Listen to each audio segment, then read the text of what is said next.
the Lake Winnebago watershed. It's international waters. We see that on historic maps, there were tribes all around Lake Winnebago. When my Brotherton ancestors were forced to relocate from the East Coast to here, we were placed on this parcel of land on the eastern shores of Lake Winnebago, and this was our new home. And so it's really important to me that we continue to take care of these waters. They're our responsibility. So I remember reading this old journal entry, and it said that the waters for Lake Winnebago and the Fox River in the area were teeming with wild rice such that the boats could not pass. It was so powerful, like I could see it, I could feel it, and it stayed, that phrase has stayed with me all these years. And so when we started this collaborative effort, that was one of the things that I was asking if Dr. Conaway and Dr. Nespers and some of the others at the university could, help us figure out where's the rice, what happened to the rice. It looked like a mammal.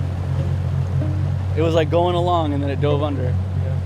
Another one of those mega dragonfly. Alex, where are we going? Sorry, I should have said earlier, we were talking about something, but it's over there. Just like the other side, it's like a little bit to the right. Well, so we're out here getting some ecological data. We're going to take some water quality information, but also keep track of these other plants and critters that we see out here.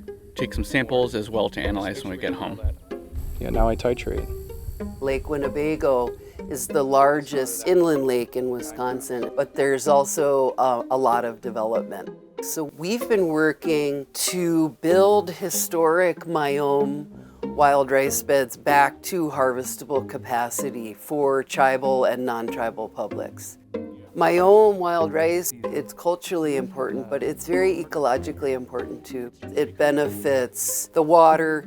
It's also very good for waterfowl and mammals. We're taking more time listening to the community.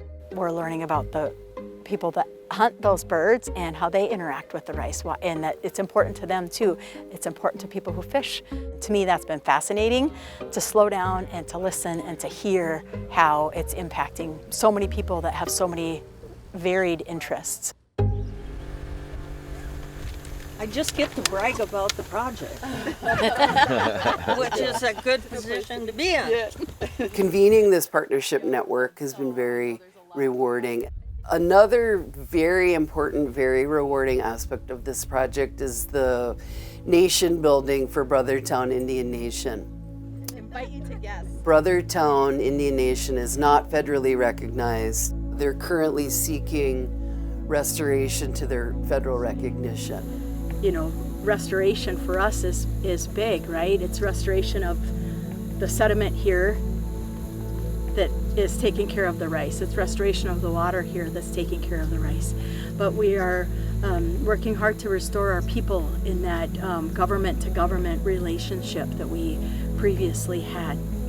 So we need all of you, and we recognize you, and we appreciate your efforts because it's really important. Let's throw some rice out, right? And then we'll...